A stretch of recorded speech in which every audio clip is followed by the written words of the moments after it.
ವಾಗರ್ಥ ಇವ ಸಂಪೃಕ್ತೋ ವಾಗರ್ಥ ಪ್ರತಿಪತ್ತಯೇ ಜಗತಃ ಪಿತರೋ ಒಂದೇ ಪಾರ್ವತಿ ಪರಮೇಶ್ವರ.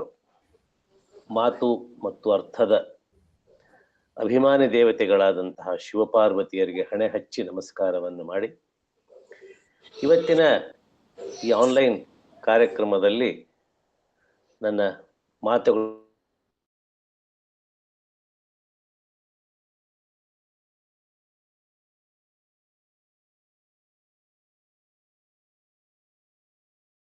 ನಿಮ್ಮ ಜೊತೆ ಹಂಚ್ಕೋತಾ ಇದ್ದೇನೆ.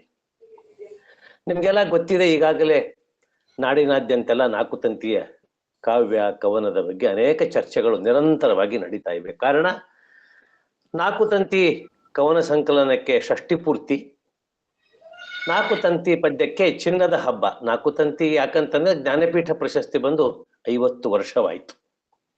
ಈ ಹಿನ್ನೆಲೆಯಲ್ಲಿ ನಾಡಿನಾದ್ಯಂತ ಈ ನಾಲ್ಕು ತಂತಿಯ ಕಾವ್ಯ ಮತ್ತು ಕವನ ಸಂಕಲನ ಮತ್ತು ಕವನದ ವಿಶ್ಲೇಷಣೆಗಳು ನಡೀತಾನೆ ಇವೆ. ಬೇಂದ್ರೆ ಈ ದೇಶದ, ಈ ನಾಡಿನ, ಈ ಜಗತ್ತಿನ ಬಹುದೊಡ್ಡ ಕವಿ. ನಾವು ಕಾಳಿದಾಸನ ಬಗ್ಗೆ ಹೇಳ್ಬೇಕಾದ್ರೆ ಒಂದು ಶ್ಲೋಕವನ್ನು ಹೇಳ್ತೀವಿ. ಪುರಾ ಕವೀನ ಗಣನಾ ಪ್ರಸಂಗೆ ಕನಿಷ್ಠಿಕಾಧಿಷ್ಠಿತ ಕಾಳಿದಾಸ ಅದ್ಯಾಪಿ ತತ್ತುಲ್ಯ ಕವೇರ ಭಾವಾತ್ ಅನಾಮಿಕಾ ಸಾರ್ಥವತೀ ಬಭೂವ ಅಂತಿಕೊಂಡು ಹೇಳಿ. ಈ ಉಂಗುರದ ಬಟ್ಟಿಗೆ ಅನಾಮಿಕಾ ಅಂತ ಕರೀತಾರೆ. ನಾವು 1, 2 ಅಂತ ಎಣಿಸ್ತೀವಿ. ನಾವು ಹೀಗೆ ಎಣಿಸುವ ಸಮಯದಲ್ಲಿ ಈ ಅನಾಮಿಕ ಮುಂದೆ ಯಾರೂ ಇಲ್ಲ ಅಂತಕ್ಕಂಥ ಒಂದು ಕಾಳಿದಾಸನನ್ನ ಕುರಿತಿರ್ತಕ್ಕಂಥ ಒಂದು ಶ್ಲೋಕ. ಅದೇ ಶ್ಲೋಕ ಬೇಂದ್ರೆ ಅವರಿಗೆ ಅನ್ವಯ ಆಗುತ್ತದೆ ಅಂತ ಅನ್ನೋದು ನನ್ನ ಅಭಿಪ್ರಾಯ. ಬೇಂದ್ರೆ ಜಗತ್ತಿನ ಬಹುದೊಡ್ಡ ಕವಿ. ಕನ್ನಡದಲ್ಲಿ ಪಂಪ ಮತ್ತು ನಾರಾಯಣನಪ್ಪನ ತರುವಾಯ ಸಮೃದ್ಧವಾಗಿ ಕನ್ನಡವನ್ನ ಬಳಸಿಕೊಂಡಂತಹ ಬಹುದೊಡ್ಡ ಕವಿ ಬೇಂದ್ರೆ. ಇವತ್ತು ಬೇಂದ್ರೆ ಅವರ ನಾಲ್ಕು ತಂತಿ ಇಡೀ ಕವನದ ಬಗ್ಗೆ ಅಥವಾ ಕವನ ಸಂಕಲನದ ಬಗ್ಗೆ 44 ಪದ್ಯಗಳ ಬಗ್ಗೆ 1 ಗಂಟೆಯಲ್ಲಿ ಮಾತನಾಡುವುದು ಸ್ವಲ್ಪ ಕಷ್ಟ ಅಂತಿಕೊಂಡು ಹೇಳಿ ನಾನು ಕೇವಲ 4 ತಂತಿ ಪದ್ಯವನ್ನು ಮಾತ್ರ ನಿಮ್ಮ ಜೊತೆ ನನ್ನ ವಿಚಾರ ವಿನಿಮಯ ಮಾಡಿಕೊಳ್ಳಿಕ್ಕೆ ಆರಿಸಿಕೊಂಡಂತಹ ಪದ್ಯ. ಬೇಂದ್ರೆ ಅವರು ಆ 4 ತಂತಿ ಪದ್ಯದ ಕವನಕ್ಕೆ ಒಂದು ಮುನ್ನುಡಿಯಲ್ಲಿ ಕೆಲವು ಮಾತುಗಳನ್ನು ಹೇಳ್ತಾರೆ. ಅದನ್ನ ನೋಡ್ಕೊಂಡು ನಾವು ಮುಂದೆ ಹೋಗೋಣಂತ. ಭೋಗ ಸಾಧನೆಯ ಕವನ ಭಂಡಾರವೂ ಇದೆ, ಯೋಗ ಸಾಧನೆಯ ಕವನ ಮಾರ್ಗವೂ ಇದೆ. ಸಾಮಾನ್ಯತೆ ಅಜ್ಞಾನ ಅಹಂಕಾರಗಳಿಗೆ ನಾವು ಪಟ್ಟಗಟ್ಟಿ ಅದನ್ನು ಶಿಲಾಶಾಪಕ್ಕೆ ಗುರಿಪಡಿಸಬಾರದು. ರಾಮ ಪಾದಸ್ಪರ್ಶ ಅದಕ್ಕೂ ಬೇಕು. ಆ ದಿವ್ಯ ದರ್ಶನದಲ್ಲಿ ವ್ಯಾಧನು ವಾಲ್ಮೀಕಿಯಾಗುತ್ತಾನೆ. ಇಂತಹ ಹುತ್ತದ ಸುತ್ತ ಆನು ತಾನು ನಾನು ನೀನಿ ನೇ 4 ತಂತಿಯ ಈ ಚೌದಂತ ವೀಣೆ ಮಿಡಿಯುತ್ತದೆ. ಬೇಕಾದರೆ ಆಲಿಸುವುದು, ಬೇಡವಾದರೆ ಪರಾಕು ಮಾಡುವುದು ಎನ್ನುವುದು ಔದ್ಧತ್ಯ ಎನಿಸಿಕೊಳ್ಳಬಾರದು. ಭವ್ಯರು ಲಾಲಿಸಬಹುದು, ಭವಿ ಭಕ್ತರನ್ನು ಜೋಡಿಸುವ ಭವ್ಯ ಪಥ ಇದು. ಈ ಸಾಲುಗಳು ಬೇಂದ್ರೆ ಅವರ 4 ತಂತಿ ಕವನ ಸಂಗ್ರಹದ ಮೊದಲ ಮುದ್ರಣಕ್ಕೆ ಬರೆದ ಮುನ್ನುಡಿಯಲ್ಲಿದೆ. ಇದು 1964ರಲ್ಲಿ ಪ್ರಕಟವಾಯಿತು. 74 ನವೆಂಬರ್ 4 ತಂತಿಗೆ ಜ್ಞಾನಪೀಠ ಪ್ರಶಸ್ತಿ ದೊರೆಯಿತು. ನಾನು ಈಗಾಗಲೇ ಹೇಳಿದ ಹಾಗೆ ಈಗ ಇದು ಚಿನ್ನದ ನೆನಪಿನ ವರ್ಷ. ಈ 4 ತಂತಿ ಜ್ಞಾನಪೀಠ ಪ್ರಶಸ್ತಿ ಸ್ವೀಕಾರ ಮಾಡಿದ್ರಲ್ಲ ಬೇಂದ್ರೆ ಅವರು, ಅವತ್ತೊಂದು ಭಾಷಣ ಮಾಡ್ತಾರೆ. ಅವರು ಆ ಭಾಷಣದಲ್ಲಿ ಒಂದು ಅದ್ಭುತವಾದಂತಹ ಮಾತುಗಳನ್ನು ಹೇಳ್ತಾರೆ. ನಾಸತೋ ವಿದ್ಯತೆ ಭಾವೋ ನಾಭಾವೋ ವಿದ್ಯತೆ ಸತಃ. ನೋವು ಎಂಬುದು ಒಂದು ತಪ, ಒಂದು ನೋವು. ತಾಪವೇ ತಪವಾಗುವುದು. ಏಕೆಂದರೆ ಆತ್ಮವು ತನ್ನನ್ನೇ ತನಗೆ ಸಮರ್ಪಿಸಿಕೊಂಡು ಸ್ವ ಅರ್ಪಣೆ ಅದಾಗಿದೆ. ಆತ್ಮಾವ ಅರೇ ದೃಷ್ಟವ್ಯ ಶ್ರೋತವ್ಯೋ ಮಂತ್ರವ್ಯೋ ನಿಧಿಧ್ಯಾಸಿತವ್ಯ. ನಮ್ಮಲ್ಲಿ ಶ್ರವಣ ಮನನ ನಿಧಿಧ್ಯಾಸನ ಅಂತ ಒಂದು ತತ್ವ ಇದೆ. ಜ್ಞಾನವನ್ನ ನಾವು ಅರ್ಥೈಸಿಕೊಳ್ಬೇಕಾದ್ರೆ ಆತ್ಮವನ್ನೇ ನೋಡಬೇಕು, ಕೇಳಬೇಕು, ಬಗೆಯಬೇಕು, ನೆನೆಸಬೇಕು. ವೃಷ ಅಧಿಕನು ಅಥವಾ ಅದನ್ನು ವಿಷ್ಣು ಅಂತ ಕರೀತಾನೆ ಬೇಂದ್ರೆ ಎಂಬ ಈ ಆತ್ಮಯಜ್ಞವು ತ್ರಿಕೋಣತ್ವದ ಪ್ರಾಣಸತ್ವವೇ ಆಗಿದ್ದು ಅನಂತವೇ ಆಗಿರುವ ವರ್ತುಲತ್ವದ ಮುಖಾಂತರ ಚೌಕನಕ್ಕೆ ಸಂಬಂಧವುಳ್ಳದ್ದಾಗಿದೆ. ನು ಎಂಬುದು ನಾ ನೀ, ಆ, ತ ಎಂಬುವುಗಳನ್ನು ಮಂತ್ರ ರೂಪದಲ್ಲಿ ಇಡಿಯಾಗಿ ಸಮರಗೊಳಿಸುವ ಸೃಜನಾತ್ಮಕ ಪ್ರೇಮದ ಸಾಂಕೇತಿಕ ಬೀಜಾಕ್ಷರವಾಗಿದೆ.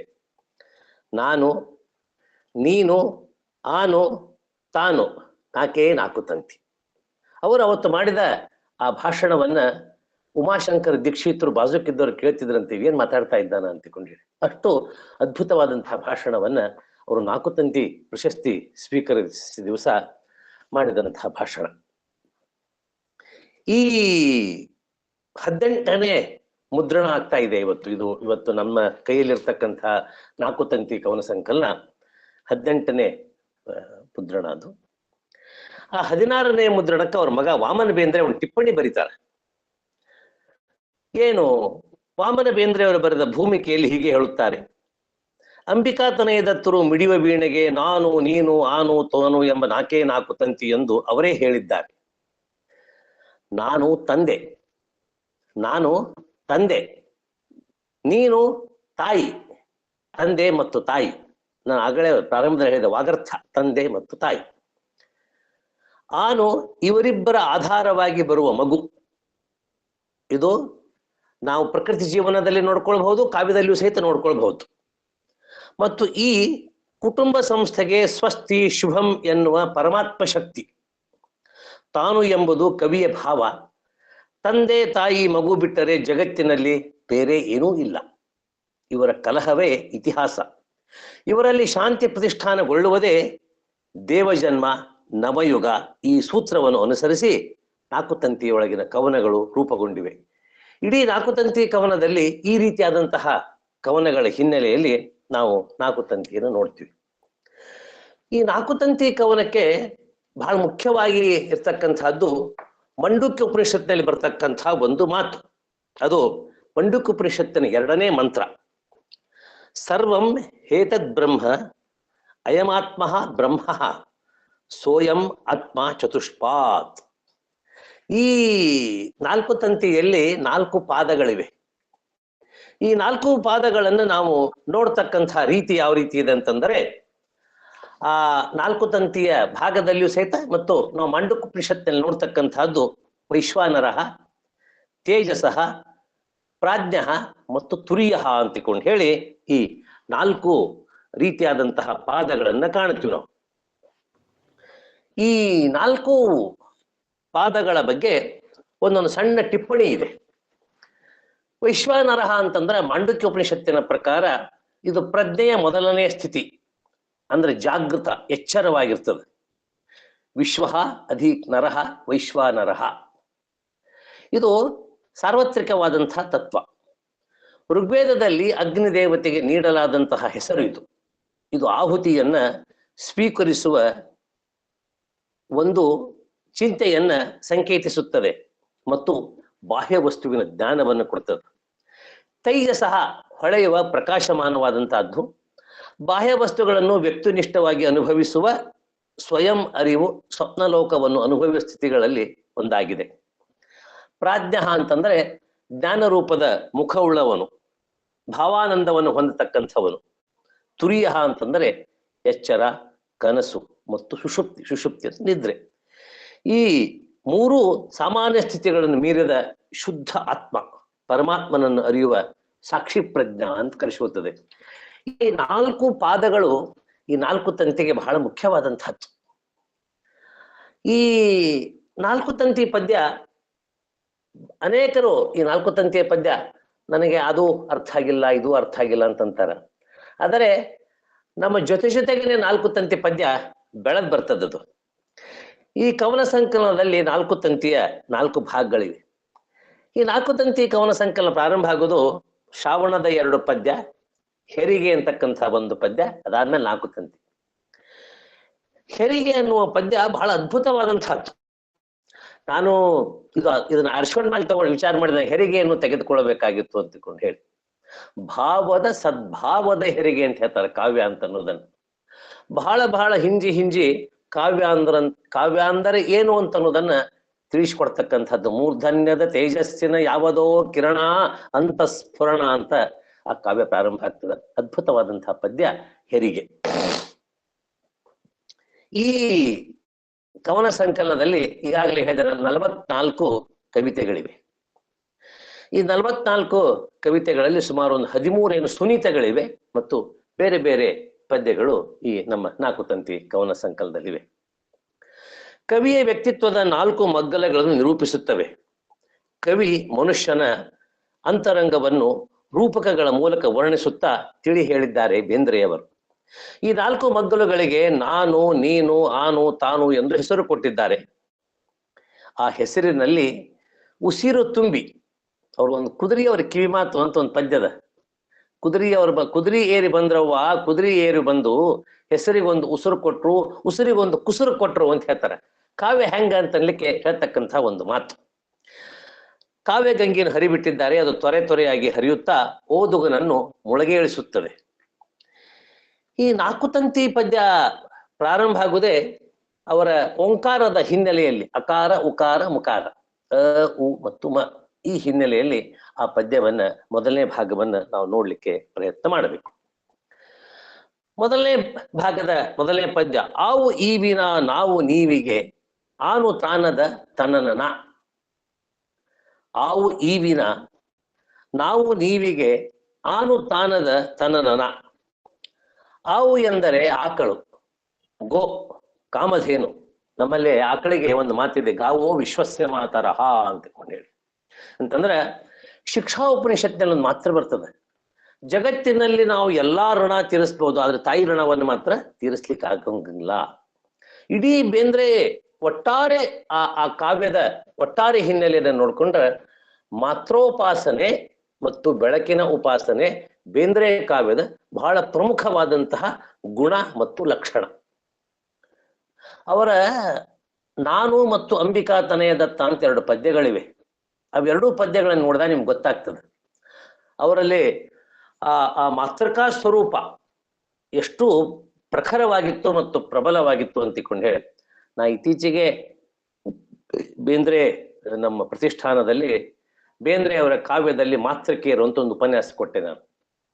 ಉಪನ್ಯಾಸದಲ್ಲಿ ಒಟ್ಟಾರೆ ಬೇಂದ್ರೆ ನಮ್ಮಲ್ಲಿ ಸಪ್ತಮಾತೃಕೆಯರ ಪರಿಕಲ್ಪನೆ ಇದೆ, ಆದರೆ ಬೇಂದ್ರೆ ಒಂದು ಪಂಚಮಾತೃಕೆಯರ ಹೊಸ ಪರಿಕಲ್ಪನೆಯನ್ನು ಕೊಡ್ತಾರೆ. ಅದು ಅವರ ನಾನು ಅಂತಕ್ಕಂಥ ಪದ್ಯದಲ್ಲಿ ಬರ್ತದೆ. ಅದ್ರ ಜೊತೆಗೇನೆ ಅವರು ಅಂಬಿಕಾ ತನಯ ದತ್ತ ಅಂತ ಒಂದು ಪದ್ಯ ಬರೀತಾರೆ. ತಮ್ಮ 60ನೇ ವಯಸ್ಸು ಆದ ಮೇಲೆ ಅಂಬಿಕಾ ತನಯ ದತ್ತ ಅಂತಕ್ಕಂಥ ಪದ್ಯದಲ್ಲಿ ಆ ನಾನು ಮತ್ತು ಅಂಬಿಕಾ ತನಯ ದತ್ತ 2 ಪದ್ಯವನ್ನು ಇಟ್ಟುಕೊಂಡು ನೋಡಿದ್ರೆ ಅದು ಗೊತ್ತಾಗ್ತದೆ. ಇಲ್ಲೇ ಗಾವೋ ವಿಶ್ವಸ್ಯ ಮಾತರಹ ಅಂತ ಹೇಳಿದೆ ನಾನು. ಅಂತಂದ್ರೆ 2 ನಾವು ನಮಗೆ ಆಕಳ ಬಹಳ ಮುಖ್ಯವಾದಂತಹದ್ದು. ಆ ಆಕಳದ 4 ಪಾದಗಳು ಸಹಿತ ಈ 4 ತಂತಿಯಲ್ಲಿ ನಮಗೆ ಕಾಣಲಾರದ ಹಾಗೆ ಹರಿದು ಬರ್ತಾವಿಲ್ಲಿ. ಆವಿನ ಗುಣಧರ್ಮ ಈಯುವುದು, ಹಾಲು ಉಣಿಸುವುದು. ಈಯುವುದು ಎಂದರೆ ಪ್ರಸವಿಸುವುದು, ಕರು ಹಾಕುವುದು ಎಂದರ್ಥ. ಈ ಆವನ್ನು ಕವಿ ಕಾವ್ಯ ಸೃಜನ ಹಾಗೂ ಮಾನವನ ಸೃಜನದ ರೂಪದೊಂದಿಗೆ ತೆಗೆದುಕೊಂಡು ಹೋಗುತ್ತಾನೆ. ನಾನು ಹಾಗೂ ನೀನು ಎಂದರೆ ಗಂಡ ಮತ್ತು ಹೆಂಡತಿ, ಎಂದರೆ ಅವರಿಬ್ಬರು ಕೂಡಿರುವ ದೇವ ಚೈತನ್ಯ. ನಾನು ಎಂದರೆ ಅವನು ಪುರುಷ, ನೀನು ಎಂದರೆ ಪ್ರಕೃತಿ. ಈ ಪ್ರಕೃತಿ ಪುರುಷರಲ್ಲಿ ದೈವಿ ಚೈತನ್ಯದ ಮಿಥುನವಾಗಿ ಅವರಿಂದ ಬರುವ ಸೃಷ್ಟಿಯೇ ಕೂಸು, ಕಂದ. ಭಾರತೀಯ ಪರಂಪರೆಯಲ್ಲಿ ದಾಂಪತ್ಯ ಎನ್ನುವುದು ಶಿವಪಾರ್ವತಿಯರ ಉಪಾಸನೆ ಇದ್ದ ಹಾಗೆ. ನಾನು ಎಂದರೆ ಕವಿ, ನೀನು ಎಂದರೆ ಕಾವ್ಯ, ಅದು ಕಾವ್ಯ ಪ್ರಜ್ಞೆ. ಕವನ ಇವರೀರ್ವರ ಸೃಷ್ಟಿ. ಅದು ತಾನು ಎಂದರೆ ಸಂಗೀತದ ನಾದ, ಅದು ತನನ, ಅದುವೇ ಜೀವನದ ಆನಂದಲಹರಿ. ಮೊದಲನೇ ಭಾಗ ಹೇಳ್ತಕ್ಕಂಥದ್ದೇನು ಅಂತಂದ್ರೆ ಸೃಜನಶೀಲತೆ, ಸೃಜನ ಮತ್ತು ಸೃಷ್ಟಿ. ಸೃಜನ ಅಂತಂದ್ರೆ ನಮ್ಮ ಇಡೀ ಪ್ರಕೃತಿ ಪುರುಷರಿಂದ ಬರ್ತಕ್ಕಂತಹ ಒಂದು ಹೊಸ ದಿವ್ಯ ರೂಪದ ಒಂದು ಚೈತನ್ಯ. ನಾನು ನೀನಿನ ಈ ನಿನಾನಿಗೆ, ನಾನು ನೀನಿನ ಈ ನಿನಾನಿಗೆ ಬೇನೆ ಏನೋ ಜಾಣಿನ. ಮೊದಲನೇ ನುಡಿ ಈ ಆಕಳ ಕರು ಹಾಕುವ ಅರ್ಥವಿದ್ದರೆ, ಎರಡನೇ ನುಡಿ ಏನ್ ಹೇಳ್ತಂತಂದ್ರೆ ಕವಿಯ ಕಾವ್ಯ ಪ್ರಸವದ ಅರ್ಥಾಂತರಗಳನ್ನು ಹೇಳ್ತದೆ. ನಾನು ಹಾಗೂ ನೀನುಗಳಿಂದ ಸೃಷ್ಟಿಯಾಗುವುದು ನೀ ನ ಆನಿಗೆ ಯಾವ ಬೇನೆ ಬೇಕು ಎನ್ನುವುದು ನಾನು ಜಾಣಿ ಜ್ಞಾನಿ ಅಂದ್ರೆ ತಿಳಿದಿದ್ದೇನೆ. ನಮ್ಮಲ್ಲಿ ಸಾಮಾನ್ಯವಾಗಿ ಬಳಸ್ತಕ್ಕಂಥ ಅರ್ಥ ಜಾಣ, ಜ್ಞಾನಿಗೆ ಜಾಣ ಅಂತಕ್ಕಂಥ ಒಂದು ಶಬ್ದವನ್ನು ಬಳಸ್ತೀವಿ.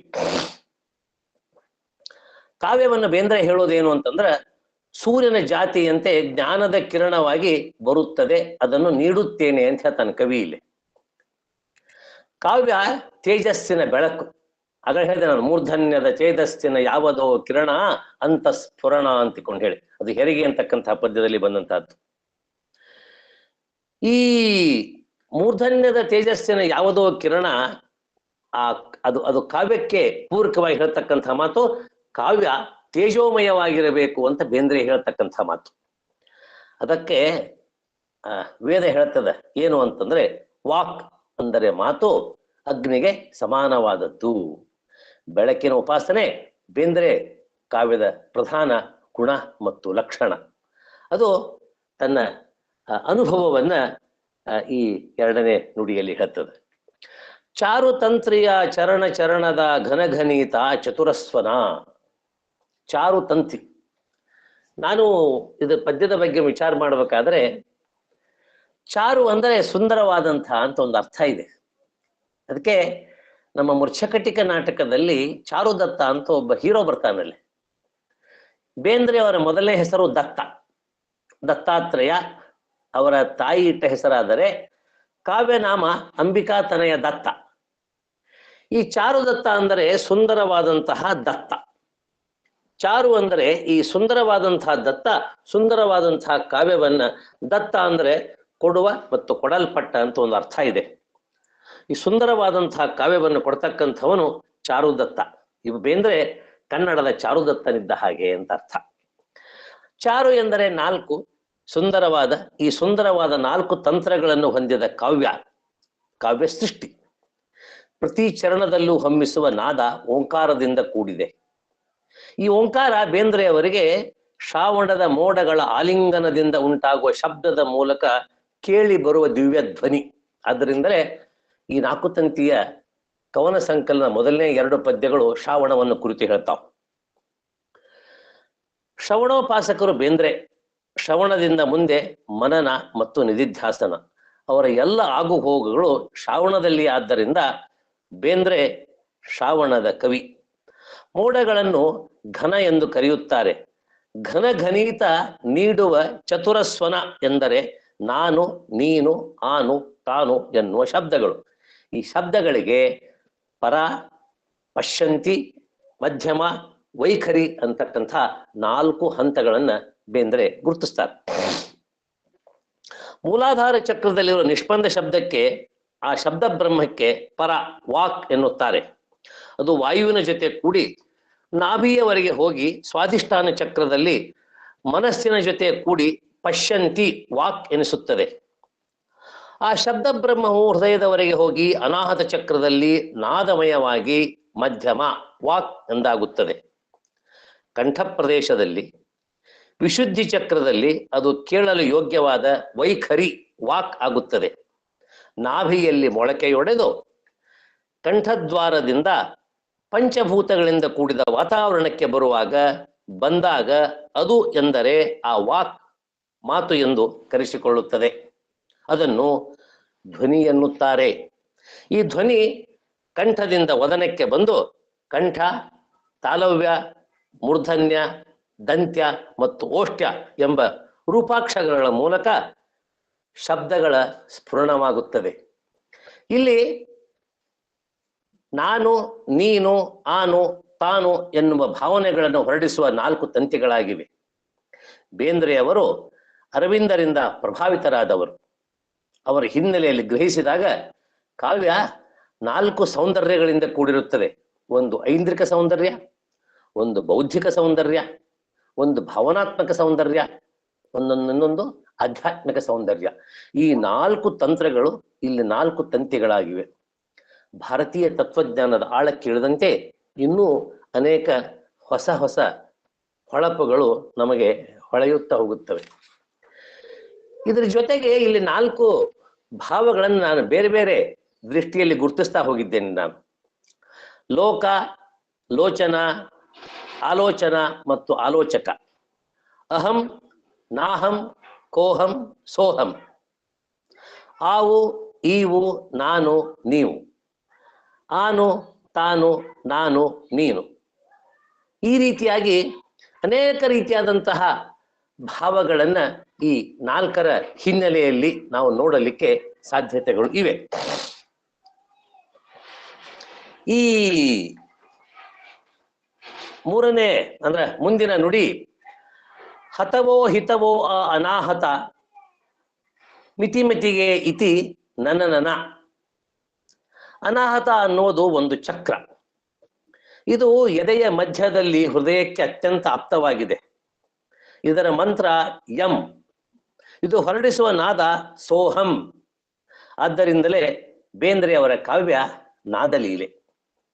ಅನಾಹತ ಚಕ್ರದಲ್ಲಿ ಹೊಮ್ಮುವ ನಾದಕ್ಕೆ ಅಹತ ತಾಡನ ಬೇಕಾಗಿಲ್ಲ. ಆ ಕಾರಣದಿಂದಲೇ ಅದಕ್ಕೆ ಅನಾಹತ ಚಕ್ರ ಎನ್ನುವರು. ಅನಾಹತ ಚಕ್ರದಿಂದ ಅಂದರೆ ಹೃದಯ ಭಾಗದಿಂದ ಹೊರಡುವ ನಾದ ಶರೀರಿಯಾದ ಈ ಕಾವ್ಯವು ಹತವೋ ಹಿತವೋ, ಒಳ್ಳೆಯದೋ ಕೆಟ್ಟದ್ದೋ ಎಂದು ಅರಿತವರಾರು, ಏನೇ ಆಗಲಿ ಸ್ವ ಆತ್ಮ ಸಂತೋಷವನ್ನು ಸೂಚಿಸುತ್ತದೆ. ಮನೋ ಆನಂದವನ್ನು ನೀಡುವ ಒಂದು ಗುಣ ಸಂಗೀತಕ್ಕಿದೆ. ನಾದ ಸಂಗೀತದ ಒಂದು ರೂಪ. ನಮ್ಗೆಲ್ಲ ಗೊತ್ತಿದೆ. ನಾವು ಅಂತಂದ್ರೆ ಈ ಇಡೀ ಈ ಉಸಿರಾಟವನ್ನು ನಿಯಂತ್ರಿಸ್ತಕ್ಕಂತಹ ಒಂದು ಮಾತನ್ನು ಇಲ್ಲಿ ಹೇಳ್ತಾರವ್ರು. ಸೋ ಮತ್ತು ಅಹಂ. ಈ ನಮ್ಮ ಒಂದು ವಿಜಯದಾಸರ ಪದ್ಯದಲ್ಲಿ ಹೆಚ್ಚು ನಾವು 21,500 ಅಂತಿಕೊಂಡು ಹೇಳಿ ನಮ್ಮ ಇಡೀ ಉಸಿರಾಟದ ಸಂಖ್ಯೆ ಅಷ್ಟಿದೆ. ಆ ಉಸಿರಾಟದ ಒಟ್ಟಾರೆ ಸಂಖ್ಯೆಯನ್ನು ಬೇಂದ್ರೆ ಬಹಳ ಸೂಕ್ಷ್ಮವಾಗಿ ಈ ಪದ್ಯದಲ್ಲಿ ಹೇಳ್ತಾರೆ. ಬೆನ್ನಿನಾನಿಕೆ ಜನನ ಜಾನಿಕೆ ಮನನವೇ ಸಹಿತಸ್ವನ. ಈ ನು ಸಹಜ ಪ್ರಸವವನ್ನು ಧ್ವನಿಸುತ್ತದೆ. ಪ್ರಸವಿಸುವ ಸ್ತ್ರೀ ಬೆನ್ನಿಗೆ ಆನಿಕೆಯನ್ನು ಪಡೆದುಕೊಂಡು ಸಹಜ ಪ್ರಸವವನ್ನು ಮಾಡುತ್ತಾಳೆ. ಜನನದ ಜಾನಿಕೆಯಾಗಿ ಮನನದಿಂದ ತನ್ನ ಶಿಶುವಿಗೆ ಮೊಲೆಯುಣಿಸುತ್ತಾಳೆ. ಒಂದು ಅವರ ಅಂಬಿಕಾತನಯದತ್ತ ಪದ್ಯದಲ್ಲಿ ಒಂದು ಮಾತು ಬರ್ತದೆ.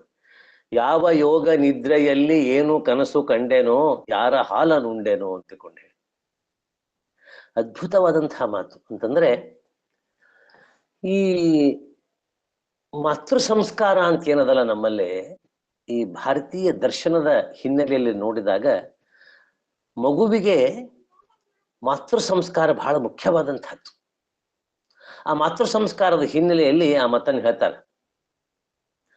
ಅದರ ಧಾರೆ ಹುಡುಕುತ್ತ ಅದಕ್ಕೆ ಮಿಡುಕುತ್ತ ನಾನು ಬಂದೆ ಅಂತಿಕೊಂಡು ಹೇಳಿ. ಅಂತಂದ್ರೆ ಆ ಸಹಜ ಪ್ರಸವದ ಬಗ್ಗೆ ಹೇಳಿದ ಮೇಲೆ ಹೇಳ್ತಕ್ಕಂಥ ಮಾತು.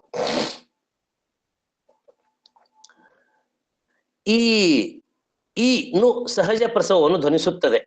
ಪ್ರಸವಿಸುವ ಸ್ತ್ರೀ ಬೆನ್ನಿಗೆ ಆನಿಕೆಯನ್ನು ಪಡೆದುಕೊಂಡು ಸಹಜ ಪ್ರಸವವನ್ನು ಮಾಡುತ್ತಾಳೆ.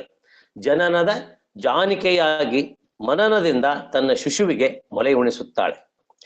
ಜನನದ ಧ್ಯಾನವೇ ಜಾನಿಕೆ, ಬೆನ್ನಿಗೆ ಆನಿಕೆ ಅದುವೇ ಆಧಾರ. ಈ ಕವಿಯ ಕಾವ್ಯ ಸೃಷ್ಟಿಯ ಅವಸ್ಥೆ. ಕವಿಯ ಮನಸ್ಸಿನಲ್ಲಿ ಕಾವ್ಯ ಸೃಷ್ಟಿ ಅದು ಪ್ರಕಟವಾಗುವ ವಿಚಾರ ಇಲ್ಲಿದೆ. ಕಾವ್ಯದ ಮನನ ಇಲ್ಲಿ ಸಹಿತ ಸ್ವನ ಆಗಿದೆ. ಕಾವ್ಯ ಶಿಶುವಿಗೆ ಸಾಹಿತ್ಯದ ಮತ್ತು ಸಂಗೀತದ ಜೋಡು ಮೊಲೆಗಳಿದ್ದ ಹಾಗೆ. ಕಾವ್ಯ ದೇವತೆಗಳಿಂದ ವರಪ್ರಸಾದದ ರೂಪದಲ್ಲಿ ಸ್ತನ್ಯಪಾನದ ಅಲೌಕಿಕ ಅನುಭವವನ್ನು ಪಡೆದು ಸಂಸ್ಕಾರ ಸಂಪನ್ನರಾದವರು ಬೇಂದ್ರೆ. ಬೇಂದ್ರೆ ಅವರ ದೃಷ್ಟಿಯಲ್ಲಿ ಇದು ಪಡೆದುಕೊಂಡು ಬಂದದ್ದು. ಅವರ ಅಂದು ತುಂಬಿತ್ತು ಹಾಲಗೇರಿ ಅಂತ ಒಂದು ಪದ್ಯ ಇದೆ. ಆ ಪದ್ಯವನ್ನ ನೋಡಿದಾಗ ಆ ಪದ್ಯದ ಒಟ್ಟಾರೆ ಬಂಧ ಮತ್ತು ಭಾವ ಈ ನಮ್ಮ ಈ ನುಡಿಯಲ್ಲಿ ಎದ್ದು ಕಾಣಿಸ್ತದೆ. ಇದು ನಾವು ಮೊದಲನೇ ಹಂತದಲ್ಲಿ ಏನು 4 ಪಾದಗಳು ಅಂತ ಹೇಳಿದ್ನಲ್ಲ, ಆ 4 ಪಾದಗಳಲ್ಲಿ ನಾವು ಮೊದಲನೇ ಪಾದದಲ್ಲಿ ನೋಡಿದಂತಹದ್ದಿಲ್ಲ. ಇದ್ರ ಜೊತೆಗೆ ಈ 4 ವೇದಗಳ ಹಿನ್ನೆಲೆಯಲ್ಲಿ ಋಗ್ ಯಜುರ್ ಸಾಮಾಶೀರ್ವಚನಂ ಅಂತ ಏನ್ ಹೇಳ್ತೀವಲ್ಲ ನಾವು, ಋಗ್ವೇದ, ಯಜುರ್ವೇದ, ಸಾಮವೇದ, ಅಥರ್ವಣ ವೇದ, ಈ 4 ವೇದಗಳ ಹಿನ್ನೆಲೆಯಲ್ಲಿ ಅಂತಂದ್ರೆ ಆ ವೇದವನ್ನ ಹಾಗೆ ನಾವು ಓದ್ತೀವಲ್ಲ, ಆ ಓದುವಿಕೆ ಹಿನ್ನೆಲೆಯಲ್ಲಿ ಈ ಪದ್ಯಗಳನ್ನು ಹೇಳುವ ಸಾಧ್ಯತೆಗಳು ಇವೆ.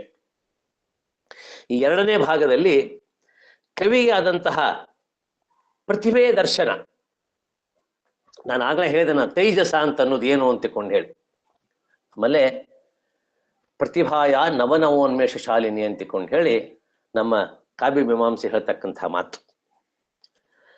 ಎರಡನೇ ಭಾಗದಲ್ಲಿ ಕವಿಗೆ ಪ್ರತಿಭೆಯ ದರ್ಶನ, ರಸಸೃಷ್ಟಿ ಮತ್ತು ಕಾವ್ಯದ ಅಸ್ತಿತ್ವದ ಇರುವಿನ ವಿವರಗಳಿವೆ. ಈ ಕವನದ ಮೊದಲನೇ ಭಾಗವನ್ನು ಋಗ್ವೇದದ ರೂಪದಲ್ಲಿ ನೋಡಬೇಕು. ಆ ಭಾಗದ ಕವನ ವಾಚನವನ್ನು ಋಗ್ವೇದದ ಮಂತ್ರದಂತೆ ವಾಚಿಸಬಹುದು. ಎರಡನೇ ಭಾಗವನ್ನು ಯಜುರ್ವೇದ ಮಂತ್ರದ ರೂಪದ ಹಿನ್ನೆಲೆಯಲ್ಲಿ ನೋಡಬಹುದು. ಇಲ್ಲಿಯ ಕಾವ್ಯದ ಸಾಲುಗಳು ಯಜುರ್ವೇದ ಮಂತ್ರದ ಪಠಣೆಯ ಸ್ವರೂಪದಲ್ಲಿ ವಾಚಿಸಬಹುದು.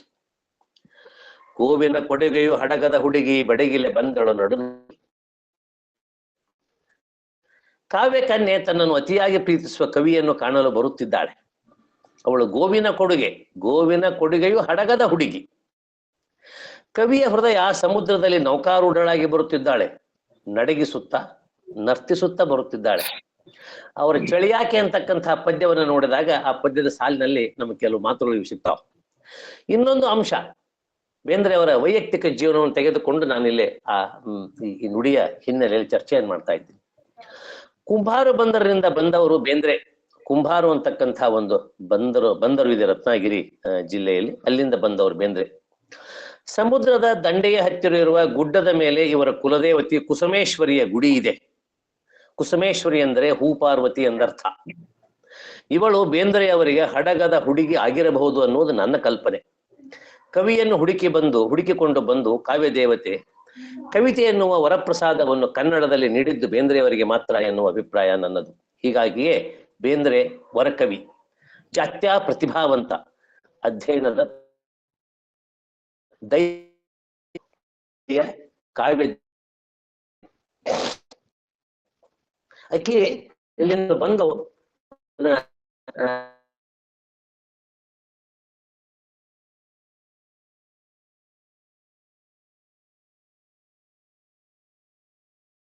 ಬಂದವಳು ಅಂಬರವನ್ನೇ ಶ್ರೀಯುಡಿಗೆಯನ್ನಾಗಿ ಮಾಡಿಕೊಂಡು ಕವಿ ಎಂಬ ಪ್ರಿಯಕರನನ್ನು ಸಂಧಿಸುತ್ತಾಳೆ. ಇಲ್ಲಿ ಅಪರಿಚಿತಳು ಪರಿಚಿತಳಾಗಿ ಸ್ನೇಹದಲ್ಲಿ ಸಂಚರಿಸುವ ಚಿತ್ರವಿದೆ. ಬಯಲಿನ ನೇಗೆ ಎಂದರೆ ದಿಕ್ಕುಗಳೇ ಅವಳಿಗೆ ಅಂಬರವಾದ ದಿಗಂಬರ ಉಡಿಗೆ. ಇದೊಂದು ತತ್ವ. ಇದು ಬೃಹತ್ ಭಾವವನ್ನು ಅರ್ಥೈಸುತ್ತದೆ. ಭಾವ ಎಂದರೆ ಬೇಂದ್ರೆಯವರಿಗೆ ಸತ್ಯದ ಪ್ರತಿಮೆ.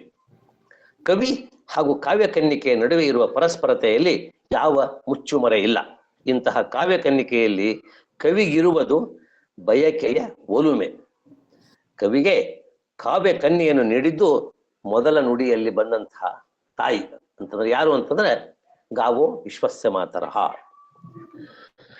ನಾಡಿಯ ನಡಿಗೆಯ ನಲುವಿನ ನಾಲಿಗೆ ನೆನೆದಿರಿ ಸೋಲುವ ಸೊಲ್ಲಿನಲ್ಲಿ. ಕಾವ್ಯ ಕನ್ನಿಕೆಯ ನಡಿಗೆ ಕವಿಯ ನಾಡಿಯನ್ನು ಸ್ಪಂದಿಸುತ್ತದೆ. ಇಲ್ಲಿ ನಾಡಿ ಎಂದರೆ ಯೋಗದ ನಾಡಿಗಳು. ಲೌಕಿಕ ಪ್ರತಿಮೆ ಅಲೌಕಿಕತೆಗೆ ಕವಿಯನ್ನು ಕರೆದುಕೊಂಡು ಹೋಗುತ್ತದೆ. ಇಲ್ಲಿ ನಡೆಯುವ ವ್ಯಾಪಾರ ಯೋಗ ಶರೀರದ ನಾಡಿಯದು. 3 ಮುಖ್ಯ ನಾಡಿಗಳಾದ ಇಳ, ಪಿಂಗಳ ಮತ್ತು ಸುಷುಮ್ನ. ಈ ನಾಡಿ ಪ್ರಕ್ರಿಯೆಯಿಂದ ದೇಹದಲ್ಲಿ ಒಂದು ಅತೀಂದ್ರಿಯ ಶಕ್ತಿಯ ಪ್ರವಾಹವಾಗುತ್ತದೆ. ಆ ಶಕ್ತಿ ಕವಿಯ ನಲುವಿನ ನಾಲಿಗೆಗೆ ಒಂದು ಆಹ್ಲಾದಕರವಾದ ಆನಂದದ ಅನುಭವವನ್ನು ಕೊಡುತ್ತದೆ. ಕವಿ ಅದಕ್ಕೆ ಸೋಲುತ್ತಾನೆ, ಅಂದರೆ ಮರಳಾಗುತ್ತಾನೆ. ಮರಳಾಗುವುದು ವಾಕ್ ಅಂದರೆ ಮಾತಿಗೆ ಮರಳಾಗುವುದು ಸರ್ವೇ ಸಾಮಾನ್ಯ. ನಮ್ಮಲ್ಲಿ ಒಂದು ಲೋಕ ರೂಢಿ ಇದೆ, ಅವನ ಮಾತಿಗೆ ನಾನು ಮರುಳಾದೆ ಅಂತಿಕೊಂಡು ಹೇಳಿ. ಅಂದ್ರೆ ನಮ್ಮ ಸಾಮಾನ್ಯವಾದಂತಹ ಒಂದು ಅರ್ಥವನ್ನು ತೆಗೆದುಕೊಂಡು ಬಂದು ಕವಿ ಬೇಂದ್ರೆ ಯಾವ ಮಟ್ಟಕ್ಕೆ ತೆಗೆದುಕೊಂಡು ಹೋಗ್ತಾರ ಅಂತ ಅನ್ನೋದನ್ನ ನಾವು ಈ ನುಡಿಯಲ್ಲಿ ನಮಗೆ ಕಾಣಲಿಕ್ಕೆ ಸಾಧ್ಯ ಇದೆ. ಮುಟ್ಟದ ಮಾಟದ ಹುಟ್ಟದ ಹುಟ್ಟಿಗೆ ಜೇನಿನ ಥಳಿಮಳಿ ಸನಿಹ ಹನಿ. ಮುಟ್ಟದ ಮಾಟದ ಹುಟ್ಟದ ಹುಟ್ಟಿಗೆ ಜೇನಿನ ಥಳಿಮಳಿ ಸನಿಹ ಹನಿ. ಇದುವರೆಗೆ ಯಾರೂ ಮುಟ್ಟದಂತಹ ಜೇನು ಹುಟ್ಟನ್ನು ಕವಿ ಕಾವ್ಯ ಕನ್ಯೆಯಲ್ಲಿ ಕಾಣುತ್ತಾನೆ. ಜೇನು ಹುಟ್ಟಿನಲ್ಲಿ ರಾಣಿ ಜೇನುಹುಳ ಬಹಳ ಮುಖ್ಯವಾದಂತಹ ವಸ್ತು. ಈ ಕಾವ್ಯ ಕನ್ಯೆ ಕವಿಯ ಹತ್ತಿರ ಬಂದು ಮಾತಿನ ಜೇನಿನ ಮಳೆಯನ್ನು ಹನಿಸುತ್ತಾಳೆ. ಅದು ಕವಿಯ ಮನವೆಂಬ ಕಾವ್ಯದ ಅಂಗಳದಲ್ಲಿ ಥಳಿ ಹೊಡೆದ ಹಾಗಿರುತ್ತದೆ. ಅದು ಕವಿಗೆ ಕಾವ್ಯ ಕಟ್ಟುವಿಕೆಗೆ ಲಭ್ಯವಾಗುವ ದಿವ್ಯಾನುಭವ. ಅಂಗಳದ ಥಳಿ ಸೃಜನ ಶಕ್ತಿಯ ರೂಪ.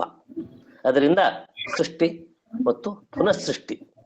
ಇಲ್ಲಿ ಕವಿ ತನ್ನ ನಾಲಿಗೆಗೆ ಎರಡು ಅನುಭವವನ್ನು ಪಡೆಯುತ್ತಾನೆ. ಒಂದು ಜೇನಿನದು, ಇನ್ನೊಂದು ಮಾತಿನದು. ಅವರ ಮಧುವಾತಾರುತಾಯತೆ ಅಂತ ಒಂದು ಪದ್ಯ ಇದೆ, ಆ ಪದ್ಯದಲ್ಲಿ ನಮಗೆ ನೋಡ್ಲಿಕ್ಕೆ ಸಿಗ್ತದೆ. ಮಾತಿನದು ಅಂದರೆ ವಾಕ್. ದೀರ್ಘವಾಗಿ ವಿಚಾರ ಮಾಡಿದರೆ ಎರಡೂ ಅನುಭವದ ಫಲ ಒಂದೇ ಅಂತಂದ್ರೆ ಮಾತಿನ ಬಗ್ಗೆ ಅವರ ಭಾವಗೀತೆ ಅಂತಕ್ಕಂಥ ಪದ್ಯ ಇದೆ. ಭೃಂಗದ ಬೆನ್ನೇರಿ ಬಂತು ಕಲ್ಪನಾ ವಿಲಾಸ, ಮಸದ ಗಾಳಿ ಪಕ್ಕ ಪಡೆಯುತ್ತಿತ್ತು ಸಹಜ ಪ್ರಾಸ, ಮಿಂಚಿ ಮಾಯವಾಗುತ್ತಿತ್ತು ಒಂದು ಮಂದಹಾಸ ಅಂತಂದ್ರೆ ಭಾವಗೀತೆ ಅಂತ ಅಂದ್ರೆ ಏನು ಅಂತ ಅನ್ನೋದನ್ನ ಇಡೀ ಭಾವಗೀತೆಯ ಲಕ್ಷಣ, ಭಾವಗೀತೆ ವಿಚಾರವನ್ನು ಹೇಳಿದಂತ ಒಂದು ಪದ್ಯ ಅದು. ಅಲ್ಲಿ ಹೇಳ್ತಾರ, ಮಾತು ಮಾತು ಮಥಿಸಿ ಬಂತು ನಾದದ ನವನೀತ ಅಂತ. ವಾಕ್, ವಾಗ್ದೇವಿತಿ ಉಪ ಅಂದ್ರೆ ಬೇಂದ್ರೆ ಕಾವ್ಯ ಇದ್ದ ಹಾಗೆ. ಬೆಚ್ಚಿದ ವೆಚ್ಚವು ಬಸರಿನ ಮೊಳಕೆ, ಬೆಚ್ಚಿದ ವೆಚ್ಚವು ಬಸರಿನ ಮೊಳಕೆ, ಬಚ್ಚಿದ್ದಾವದು ನಾ ತಿಳಿಯೇ. ಈ ಎಲ್ಲ ವ್ಯಾಪಾರದಿಂದ ಕವಿ ಬೆಚ್ಚಿದ್ದಾನೆ ಎಂದರೆ ಒಂದು ರೀತಿಯ ಆನಂದದ ಉದ್ವೇಗಕ್ಕೆ ಒಳಗಾಗಿದ್ದಾನೆ. ಆ ಸ್ಥಿತಿಯ ವೆಚ್ಚ ಏನೆಂದರೆ ಕಾವ್ಯದ ಬಸರಿನ ಮೊಳಕೆ. ಒಡಮೂಡಿದ ಕಾವ್ಯ ತನ್ನ ಒಡಲಿನಲ್ಲಿ ಏನೇನೋ ಹಚ್ಚಿಕೊಂಡಿದೆ ಎಂಬುದು ಕವಿಗೆ ನಿಗೂಢವಾಗಿದೆ. ಅದಕ್ಕೆ ಅತ್ಯಂತ ವಿನಯದಿಂದ ನಾ ತಿಳಿಯೆ ಎಂದು ಹೇಳುತ್ತಾನೆ. ನ ಶಬ್ದವಾಚಕದಿಂದ ಕಾವ್ಯದ ಆರಂಭ, ನ ಅಧಿಕ ಆ ನಾ. ಕಾವ್ಯಕ್ಕೆ ಆಧಾರವಾದ ನಾದ ದೇವತೆಯನ್ನು ನೋಡಿ ವರ ಪಡೆಯಲು ನಾ ಎಂಬ ಅಹಂಕಾರ ಹೋಗಬೇಕು ಎಂಬ ನೆಲವು ಬೇಂದ್ರೆಯವರದಾಗಿತ್ತು.